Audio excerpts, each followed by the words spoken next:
ಸಾವಿರಾರು ಹಾಡುಗಳನ್ನ ಹಾಡಿ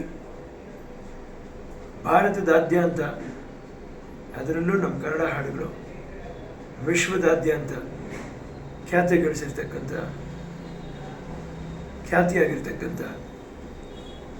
ಎಸ್ ಜಾನಕಿ ಅಮ್ಮನವರು, ಡಾಕ್ಟರ್ ಎಸ್ ಜಾನಕಿ ಅಮ್ಮನವರು ಇವತ್ತು ನಮ್ಮ ಮುಂದಿಗಿಲ್ಲ ಅನ್ನುವಂಥದ್ದು ತುಂಬ ದುಃಖ ತರ್ತಾ ಇದೆ ನಿಜವಾಗ್ಲೂ. ಈ ಥರ ಗಾಯಕರು ಮತ್ತೆ ಹುಟ್ಟೋದೂ ಇಲ್ಲ. ಇದೆಲ್ಲಿಗೆ ಮುಗೀತು ಅಂತ ನಿಜವಾಗ್ಲೂ ಅನ್ನಿಸ್ತಾ ಇದೆ.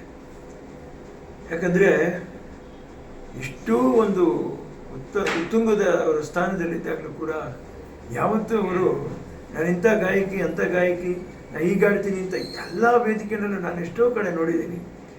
ನನಗೆ ಸ್ವಲ್ಪ ಗಂಟ್ಲು ಒಂಥರ ಇದೆ, ಹಾಗಿದ್ರೆ ಹೀಗಿದೆ ಅಂತ ಹೇಳ್ಬಿಟ್ಟು ಅವ್ರು ಏನು ಹಾಡಬೇಕೋ ಅದನ್ನು ಕರೆಕ್ಟಾಗಿ ಹಾಡಿ ಮುಗಿಸಿ ಯಶಸ್ಸು ಕೀರ್ತಿನ ಗಳಿಸ್ಕೊಂಡು ಇವತ್ತಿನವರೆಗೂ ಶ್ರೇಷ್ಠ ಗಾಯಕಿಯಾಗಿ, ಬರೀ ಗಾಯಕಿ ಅಲ್ಲ, ಒಳ್ಳೆ ವ್ಯಕ್ತಿತ್ವ ಅವ್ರದ್ದು.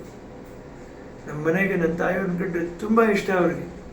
ಕಷ್ಟ ಸುಖ ನೋವುಗಳನ್ನ ಮಾತಲ್ಲಿ ಹಂಚ್ಕೊಳ್ಳೋರು. ಅಪರೂಪಕ್ಕೆ ನಾನು ಹಾಡಿದಾಗ ಹಾಡಪ್ಪ ನೀನು ಹಾಡಲ್ಲಿ ಇಂಪ್ರೂವ್ ಆಗಬೇಕು ಅಂತ ಹೇಳಿದವರು ಪಾಪ.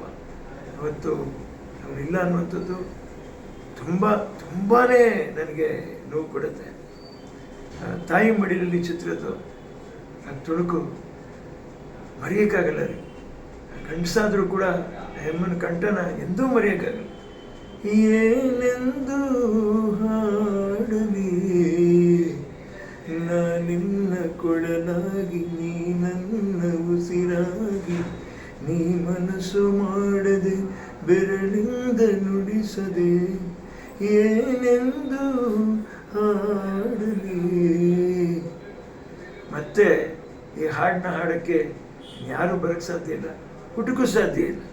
ಅದೇ ರೀತಿ ಎಳೆ ಮಕ್ಕಳು ಕಂಠನ ಅವರು ಅಮ್ಮ ನೀನು ನಕ್ಕರೆ ನಮ್ಮ ಬಾಳೆ ಸಕ್ಕರೆ, ಸಿಡುಕದೆ ನಿನ್ನ ಮಕ್ಕಳ ಮೇಲೆ ತೋರಬಾರದೆ ಅಕ್ಕರೆ.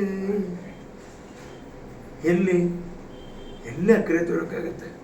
ಆಯಿತು, ಅವರ ಜೀವಾವಧಿನ ಮುಗಿಸಿ ನಮ್ಮೆಲ್ರಿಗೂ ವಿದಾಯ ಹೇಳಿಬಿಟ್ಟು ಅವರು ಸುಮಧುರವಾದ ಕಂಠನ ಇಲ್ಲೇ ಬಿಟ್ಬಿಟ್ಟು ಹೋಗಿದ್ದಾರೆ.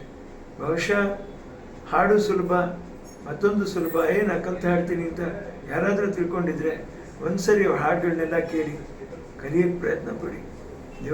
ದಿವಂಗತರಾದ ಡಾಕ್ಟರ್ ಎಸ್ ಜಾನಕಿರವರು ಇನ್ನೆಷ್ಟೋ ಪ್ರಶಸ್ತಿಗಳು ಕಳಿಸಿದ್ದಾರೆ. ಅವರು ನನಗೆ ಹೇಳೋಕ್ಕದು ಗೊತ್ತಾಗ್ತಾ ಇಲ್ಲ.